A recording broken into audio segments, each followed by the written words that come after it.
inconvenientes con ellas. Vamos a aceptar aquí a Gabriela. Bien. 19 de 30. Bien, corresponde hoy el referente del trabajo desde orgánica. En ese sentido, vamos a iniciar precisamente con esta carpeta que tenemos de trabajo con ustedes. Un segundito, parece que hay inconveniente aquí para compartir. Listo, ahora sí. Esta carpetica que hace referencia a 11A del IPAN tiene como título Mecanismos de reacción. Ya estamos en el escenario, en el segundo nivel de la escalera, que es adición. Son 3 niveles. Ya pasamos de eliminación a adición y posteriormente ingresaremos a sustitución. O sea que aún sigue vigente precisamente el documento de análisis del paralelo comparativo, ¿verdad? En ese sentido, un segundito.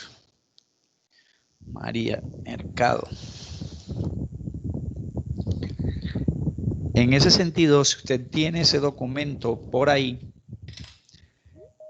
va a ser de mucho aporte porque se convierte en la ruta de navegación, en la bitácora. ¿Qué hacer frente a cada una de las posibilidades que se puedan dar, que se pueda presentar más bien en un proceso? Entonces, vamos de manera muy general, vamos a hacer una comparación entre adición con respecto a eliminación. Vamos a dar 5 características de todas esas que usted tiene allí en su documento de referencia, que incluso trabajábamos desde el periodo pasado. ¿Cierto? Mecanismo de adición. Empecemos por lo más observable. Y lo más observable son los productos. En este caso de adición, vamos a utilizar el singular. Hay un único producto de formación en adición. Ya no va a suceder 3 sustancias como en eliminación. Un segundo, que alguien está solicitando ingresar. Diego.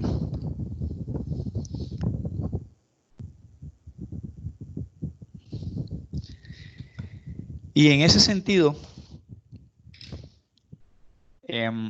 regresando acá, en ese sentido, el único producto de formación para este proceso, segundito, esto hoy está como molestoso, va a ser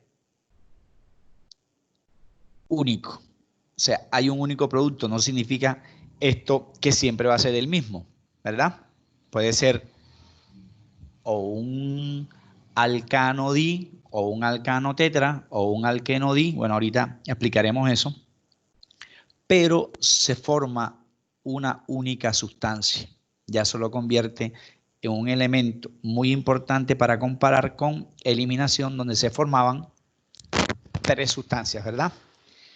Si ese es el único producto, entonces, ¿quiénes participan como reactivos? O como estamos presentando la generalidad del proceso, vamos a indicar cuántos reactivos participan en este proceso de adición. Reactivos,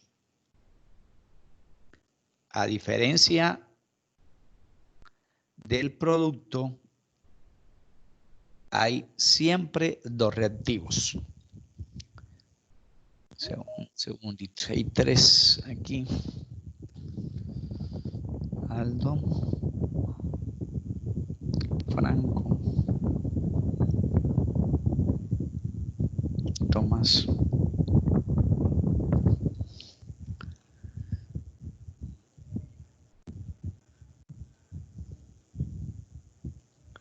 ¿Siguen observando la diapositiva que estamos trabajando o ya no? Sí, profe, sí se ve.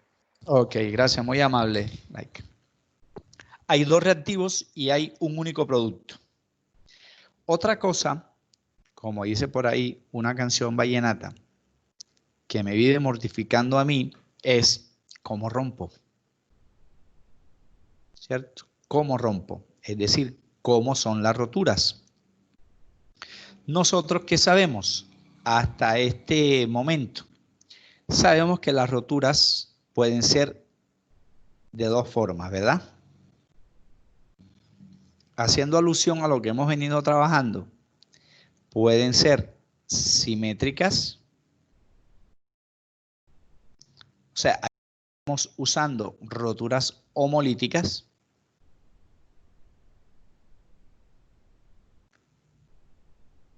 o isolíticas, si le quieres decir. Puede ser una rotura de tipo simétrica, pero puede también establecerse como criterio de rompimiento los rompimientos de tipo asimétrico. Pero, como dice el castellano, aquí voy a utilizar lo siguiente. Sean simétricas y asimétricas, o sean simétricas o asimétricas, porque en este proceso de adición, que ya vamos a identificar quiénes son esos procesos, o cuántos son, o cómo se llaman, vamos a tener que utilizar en un mismo ejercicio dos tipos de roturas diferentes. Entonces, por eliminación, ¿cuáles son las reacciones? Vamos ya a identificar con nombres, ser ya mucho más específicos, estamos en un segundo nivel de esto, para empezar a identificar las reacciones. De ahora en adelante, para no escribir esa palabra tan larga, vamos a convenir abreviar reacciones como RXS, como abreviatura, ¿cierto? Reacciones. Vamos a mirar quién. Lord Dewey.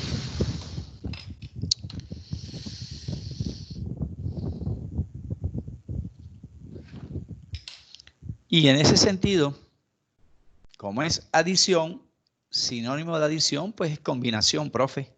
O síntesis, como decíamos por allá en grado décimo. Entonces, aquí nos vamos a identificar con 4 reacciones típicas. Una de esas reacciones es cuando agreguemos hidrógeno. Entonces, si agregamos hidrógeno, a ese proceso le llamaremos hidrogenación por adición. Nunca habíamos hablado de este término porque estábamos explicando la eliminación. Y la palabra clave en eliminación es el prefijo des, ¿verdad? Se puede hidrogenar, perdón, se puede halogenar si agregamos halógeno, elementos del grupo 7. Aquí pues apelando al castellano para ser mucho más precisos, el término halogenación es un término bastante amplio, son 5 elementos y los más usuales en estos procesos o es el cloro o es el bromo. Entonces cuando estemos explicando este proceso diremos cloración o diremos bromación. Y por conveniencia recordemos que a los halógenos lo simbolizaremos con la letra X. Y como un mol mínimo son 2 elementos, entonces hablaremos de un X sub 2. Hay alguien que está solicitando entrar. Bustamante.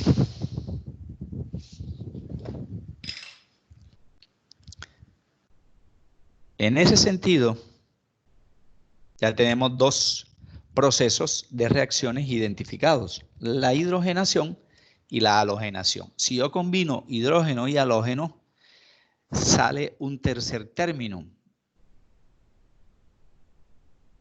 Hidro, de hidrógeno, no de agua.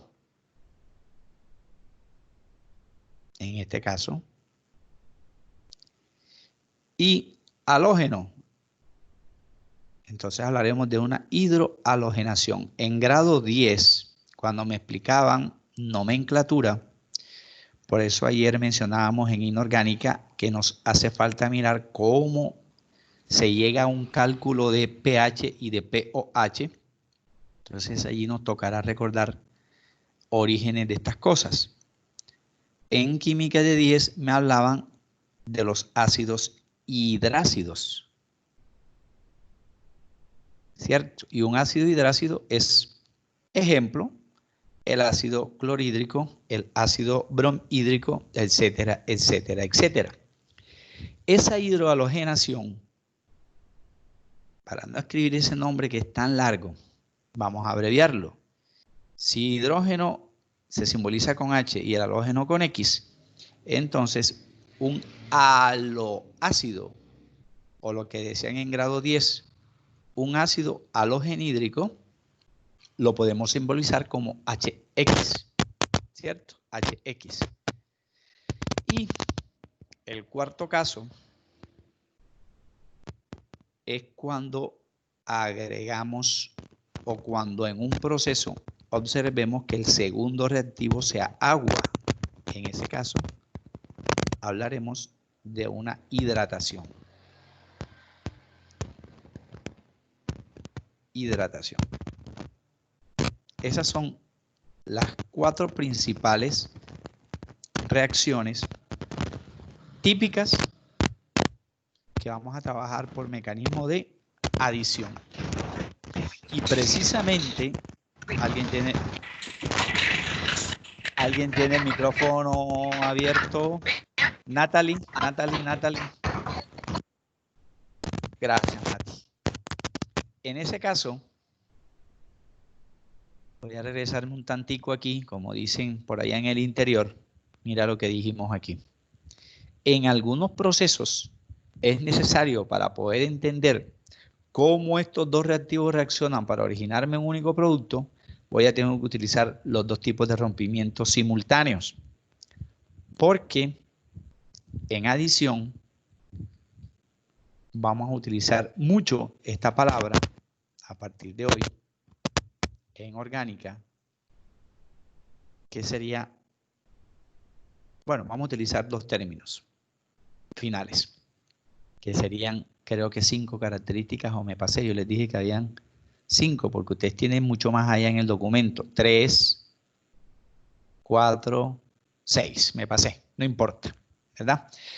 En este proceso de adición es prioritario utilizar el término de regla de Markovnikov. Cuando estemos en ejercicios o aplicaciones, vamos a explicar qué significa eso.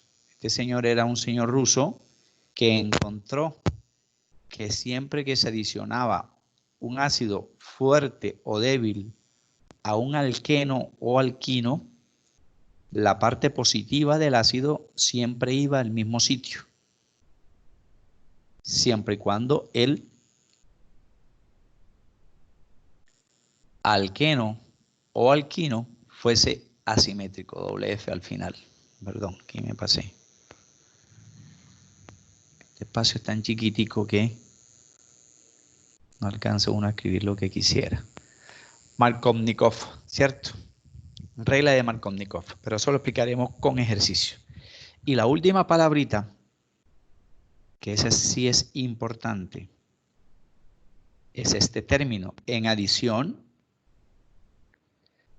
algunos ejercicios los vamos a tener que resolver utilizando una propiedad en orgánica a la que se llama tautomería. Una sustancia es tautómera o tautomérica cuando es químicamente inestable debido a que en un mismo carbono se presentan dos radicales distintos o dos grupos funcionales distintos, o en los dos carbonos consecutivos, se presentan también dos grupos funcionales distintos. Pero esa tautomería solo es en adición y solo ocurre en el último proceso que mencionamos, que es hidratación. En los tres primeros no sucede nada de eso, sucede en el último, hidratación. Y en la tautomería ocurren tres cosas que nosotros podemos globalizar en dos situaciones. Si se hidrata a un alqueno, no me va a dar lo mismo si se hidrata a un alquino. Si se hidrata a un alqueno, me va a dar como producto único de formación, mira lo que decíamos aquí, un único producto de formación por adición es un alcohol. Vamos a presentar primero la teoría y luego vamos al análisis de ejercicios. Me va a dar como único producto de formación un alcohol. Claro, porque de este enlace tipo pi se rompe 1. Y recuerde que el alcohol, acabamos de decir en el segundo periodo, lo identificamos por la presencia de esta estructura orgánica. Esto es un alcohol. Los alcoholes pueden ser primarios, secundarios, terciarios, no hay alcoholes cuaternarios, o pueden ser monoles, dioles o polioles. Vamos a mirar quién se fue o quién está. Alguien se fue. Natalie. Tiene inconvenientes, pero bueno, ya la aceptamos nuevamente. Eso solo aplica si se hidrata a un alqueno.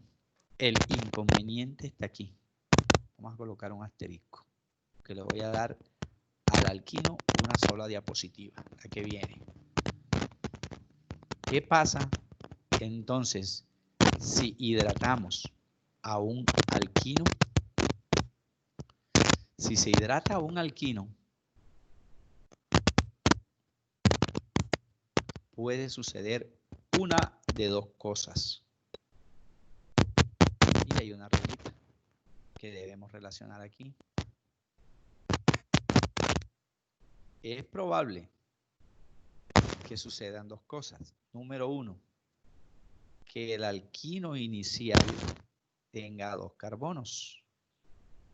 ¿Qué observamos o qué podemos analizar? Que en esos dos carbonos, ambos carbonos son iguales. ¿De qué tipo serán los dos carbonos? Pues primarios. ¿Cierto? En un alquino que tenga dos carbonos, ambos carbonos son primarios. Pero, ¿qué sucede si el alquino de inicio tiene tres carbonos o más? Tres carbonos o más, me va a dar lo mismo. Ahora, no puede suceder las dos cosas, una de las dos. Si el alquino tiene dos carbonos solamente y lo hidratamos, fíjate que no estoy mencionando para nada que estamos hidrogenando, que estamos halogenando o que estamos hidrohalogenando. Estamos aquí. Todo lo que estamos mencionando es con hidratación. Si hidratamos a un alqueno, me va a dar un alcohol primario, secundario o terciario, pero siempre monol. Eso lo explicaremos ahorita. Pero si el alquino tiene dos carbonos, me va a dar como único producto de formación un aldehído. O sea que ya a esta altura conozco al menos dos vías para obtener aldehído. ¿Cómo así que 2 vías? Primero, acabamos por allá, finalizando primer periodo. Si el alcohol es... ya vi, profe. Entonces yo puedo tener el alcohol de 2 maneras. Si hidrata el alqueno, me da un alcohol.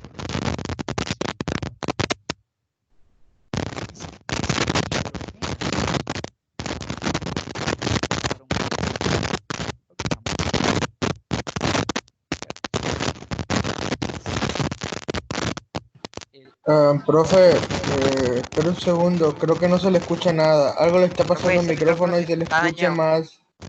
Sí, probablemente. ¿Y ahora? Parece como si hubiera una tormenta. No se le escucha, profe, no lo escuchamos, la verdad. ¿Ahora? Ahora sí. Sí, siguen escuchando las explosiones y se le escucha muy poco a usted, pero supongo que ahora está mejor que antes. Un poquito, pero algo.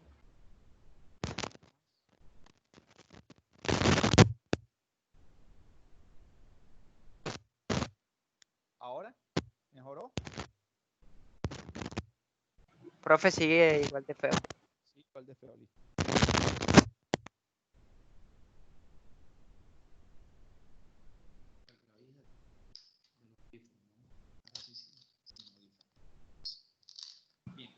Ya no está explotando. Ok, gracias, muy amable. ¿Qué podemos decir? Si el alquino de inicio tiene 3 carbonos, fíjate que sería el segundo escenario si parto de un alquino. Me va a dar una cetona. Y sería la segunda vía para obtener cetona.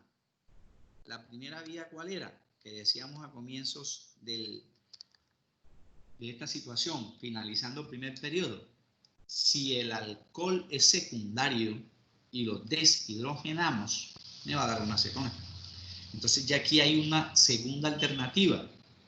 Si hidratamos un alquino que tenga 3 carbonos o más, me va a dar un único producto que es cetona. Pero, fíjate que yo aquí colocaba un asterisco. Pero, para que eso suceda, hay un producto intermedio, inestable. Y ese producto intermedio e inestable, en ambas alternativas, es inestable por la presencia de 2 grupos funcionales diferentes, que en ese caso sería un enlace doble y un grupo OH. A esta estructura inestable, tautomérica, le llamaremos enol. O sea que el enol se estabiliza en el líquido. El enol se estabilizará. Natalie, cerramos micrófono, Natalie. Tienes inconvenientes allí. O el enol se estabilizará en cetona. Profe, ¿pero cómo? Bueno, vamos a comenzar precisamente con estos ejercicios, con el análisis de estos ejercicios. Voy a comenzar al revés. Dice por allí el proverbio sabio que los últimos serán los primeros. Voy a comenzar de abajo hacia arriba, porque aquí es donde hay que hablar bastantes cosas, ¿verdad? Nati, tienes el micrófono abierto, Nati. Cierto. Voy a plantear un primer ejercicio con una sustancia que tenga 3 carbonos y que sea un alquino. Bueno, entonces hablaremos aquí del propino. Aquí tenemos el propino, triple enlace, y para saturar aquí debe existir un enlace simple. Por eso decíamos que un alquino también tiene un alcano de base para poder saturar. Aquí no puede haber otro triple enlace porque este carbono quedaría sobresaturado. Fíjate que este le hace falta un hidrógeno. Entonces le colocamos aquí para saturar un hidrógeno. ¿Ok? el carbono número 2, que en correspondencia sería este, o el beta, porque este sería carbono 1 o alfa, carbono 2 o beta, carbono 3 o gamma, y así sucesivamente, con letras griegas.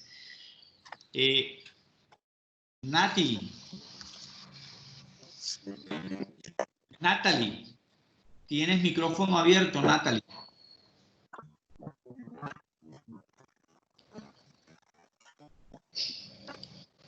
Listo.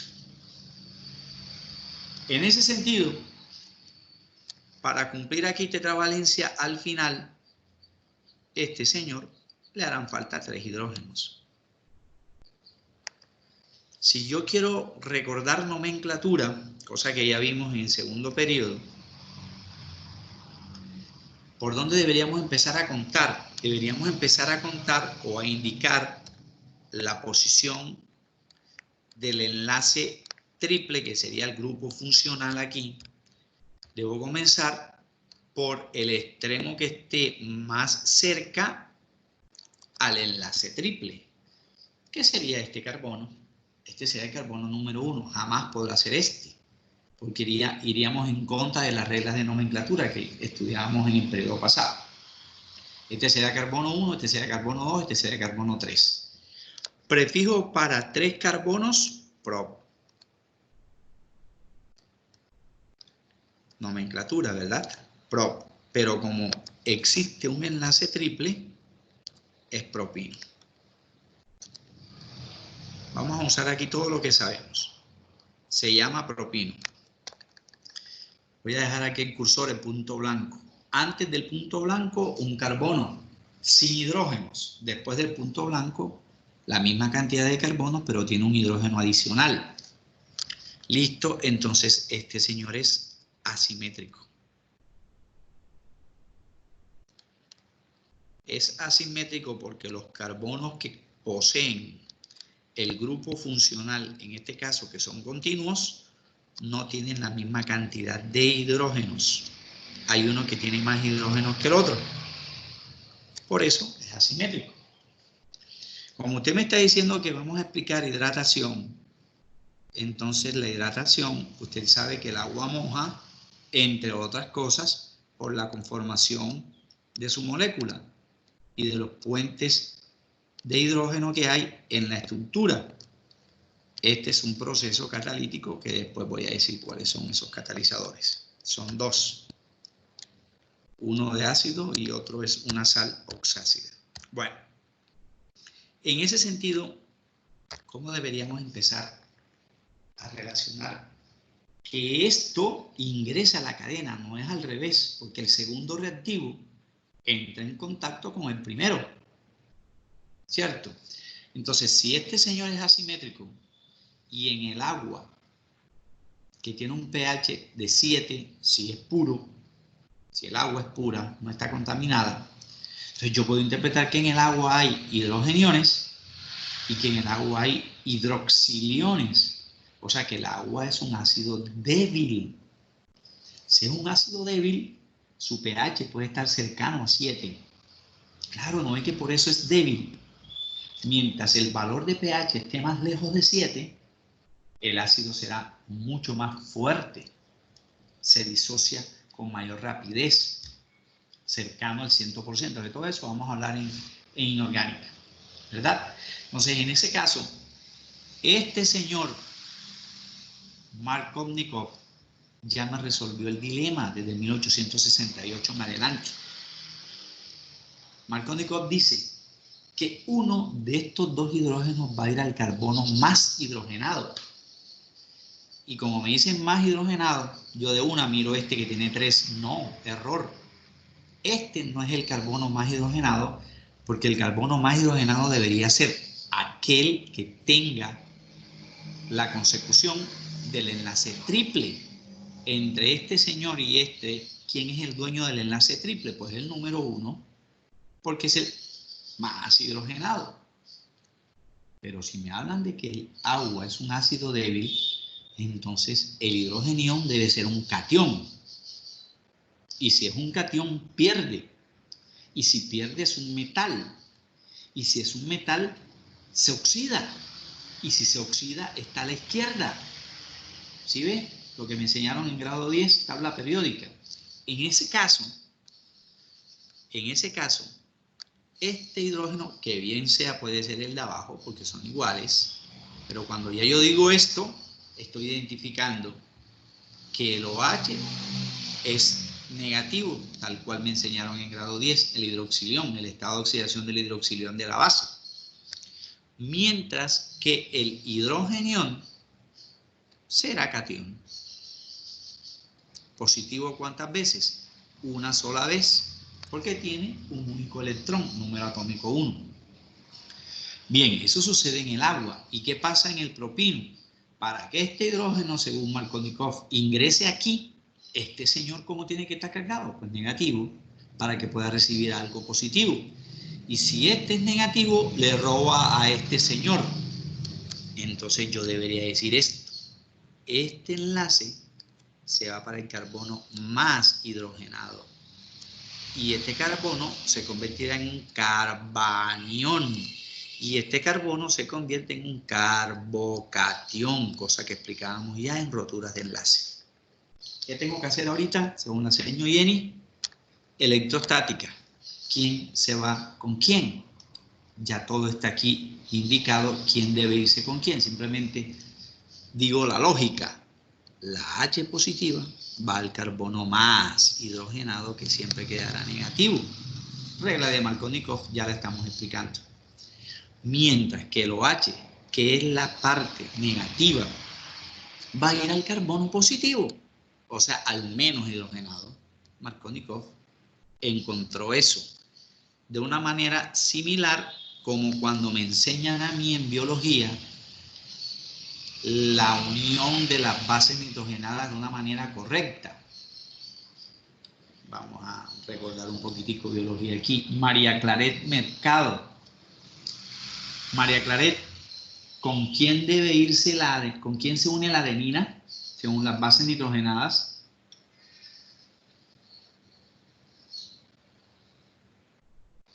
María Claret. ¿Me puedo responder yo? No, María Claret.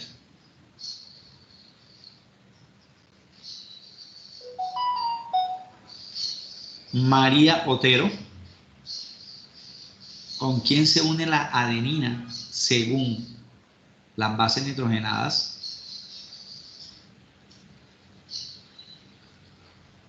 Diga, profe, es que no lo escucho muy bien. María Otero, ¿con quién se une la adenina según las bases nitrogenadas?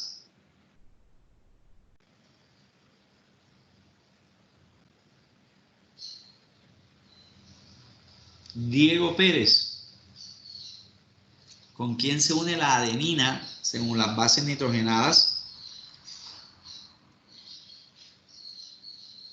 Tomás, bueno, Tomás, ¿con quién se une la adenina, Tomás?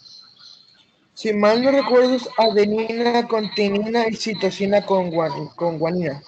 Ok. Nosotros en biología sí sabemos por qué eso ocurre de esa manera. ¿Cómo comprobamos nosotros de que la adenina se une con fulano de tal y la citosina con fulano de tal? Porque en la síntesis de proteínas hay una regla, y esa regla se llama la regla de Chargaff. Y Chargaff era un bioquímico que encontró que el porcentaje de adenina era exactamente igual al porcentaje de su correspondiente base. Así como encontró que en una célula el porcentaje de citosina era exactamente igual al porcentaje de la guanina, por ejemplo. En ADN, ¿cierto? En ADN. Segunda razón. Todas bases nitrogenadas se dividen según el número de anillos. Y esos anillos tienen base de benceno. 6 carbonos, 6 hidrógenos. Hay una base con un solo anillo y hay otras bases con 2 anillos. Jamás una base de doble anillo se une a una base de doble anillo. ¿Sí ven? Segundo argumento, Chargaff propuso eso. Entonces, ¿cómo es la correspondencia? Que una purina, me enseñaron en biología, se una con una pirimidina. Esos nombres raros se establecen para diferenciar aquellas que tienen un anillo de aquellas que tienen dos anillos. En tal sentido, en el ADN yo no puedo decir que la adenina se une con la guanina o viceversa. Pero si me hablan de ARN, yo voy a entender que no hay uracilo, o si hay uracilo. Si hay uracilo, ¿qué opina Paulina Álvarez en el ARN?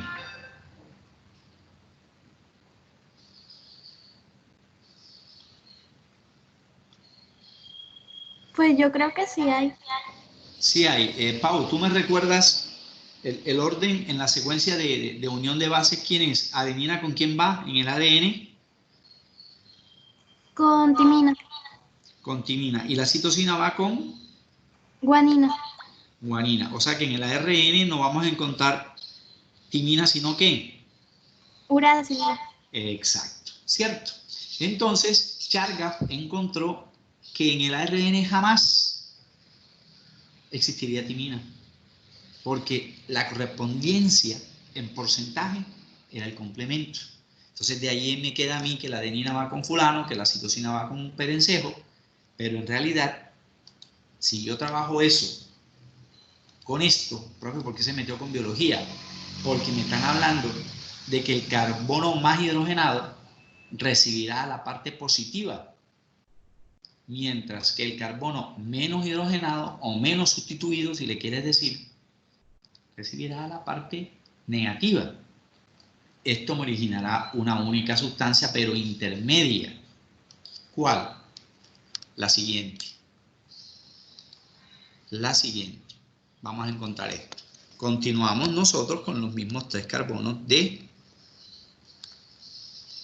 correspondencia con la situación que teníamos en mención. Pero, fíjate una cosa, ya aquí no va a haber un enlace triple. Aquí ya encuentra usted un enlace doble. El otro enlace simple no pasa nada. Este último señor no participa en nada porque es terminación de la cadena. Este señor tenía un hidrógeno al comienzo.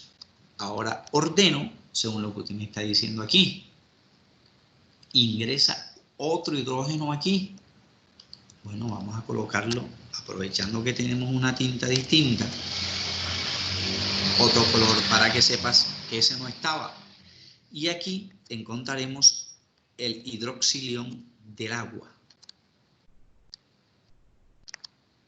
Eso es inestable por lo siguiente, la presencia de los dos catalizadores. ¿Qué observo? Que aquí me habían dicho, supuestamente, que había una estructura intermedia a la que llamábamos enol. En por el enlace doble y ol por el grupo del alcohol. Yo voy a mirar si eso es verdad. Claro, mire, aquí queda un enlace doble en este mismo carbono y queda un OH en el carbono secundario. A esta estructura de aquí, para no llenarles esto con tanta tinta, le llamamos la estructura enólica o el tautómero enol. Pero, profe, ¿cómo le llamamos? Ese enol es general, porque puede aplicarse para el de 2 carbonos o para el de 3. Pero si yo quiero ser específico, ¿cómo llamaremos a este señor? Bueno, aplicamos nomenclatura, siguen estando los mismos 3 carbonos del inicio, prop. ¿Cierto? Prop. Ahora aplico las reglas de nomenclatura. Entre el enlace doble y el grupo OH, ¿cuál debería ser más complejo? ¿Cuál es más complejo? María Andrea Roenes. Entre el enlace doble que observamos aquí de mostaza y el OH que observamos aquí en blanco, ¿cuál de los dos es, por decirlo de una manera, más importante, más complejo? Roenes. Profe, creo el doble. ¿Crees que el doble es más complejo? Bueno, Entonces, entre el doble y el OH, es mucho más complejo el OH, ¿cierto? Como es más complejo el OH, porque tiene más masa molecular, el oxígeno, ¿cuál es la masa atómica del oxígeno? Recordando por allá tabla periódica, 16. Y del hidrógeno 1 te da 17. En cambio, esto aquí no podemos establecerlo como masa molecular. Este es más complejo, por eso debería ir al final. Entonces yo voy a decir propen, porque la expresión, perdón, en me indica enlace doble, propen. Profe, ¿por qué no me dice aquí ningún número? Porque este enlace doble está en el carbono número 1. Recuerde que el 1 no se escribe en química. Propen, si este es el 1, ¿qué número será este? 2. Entonces me dijeron que los nombres se separan, perdón, por iones. Propen, en el carbono número 2, ¿qué hay en el carbono número 2? Un grupo OH. Y ese grupo OH, para no meterme en líos, yo le digo ol. Propen 2-ol. Es un enol. Es un enol. Profe, ese nombre no me gusta. Ah, pero como termina en ol, puedo comenzar con alcohol. Claro, entonces yo diría alcohol propen 2-ílico. ¿Cierto?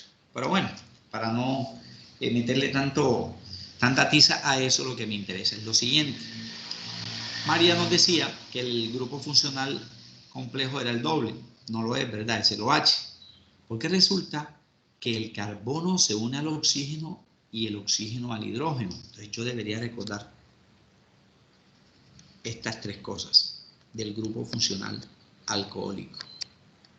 ¿Qué deberíamos recordar? Que aquí el carbono está en el grupo 4A de la tabla periódica. El oxígeno en el 6A y el hidrógeno en el 1A. ¿Quién se une a quién? Miro la gráfica. El carbono se une al oxígeno y el oxígeno se une al hidrógeno. O al revés, el hidrógeno al oxígeno y el oxígeno al carbono. ¿Quién debería empezar a romperse? Pues es más fácil que el oxígeno le quita al hidrógeno que el oxígeno quitarle al carbono, porque la regla me dice que si el alquino inicial tiene 3 carbonos o más, se me forma una cetona. Y la cetona siempre es secundaria. Entonces yo de esto voy a sacar algo que se parezca a esta estructura, por si ya se me olvidó cuál es el grupo funcional cetónico. Carbono unido también a otro radical. Ese carbono es un carbono secundario, pero aquí establecemos un enlace doble, este espacio aquí está en chiquitico, con respecto al oxígeno. De aquí tengo que sacar algo que se parezca a esto. ¿Esto lo tenemos? Sí.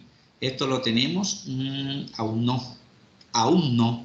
¿Esto lo tenemos? Aún no. Entonces el oxígeno debería quitarle al hidrógeno, porque el oxígeno está más a la derecha que el hidrógeno. El oxígeno va a tener más electronegatividad que el hidrógeno, y efectivamente la tiene. 3.5 del oxígeno con respecto a 2.1 del hidrógeno. ¿Eso qué significa?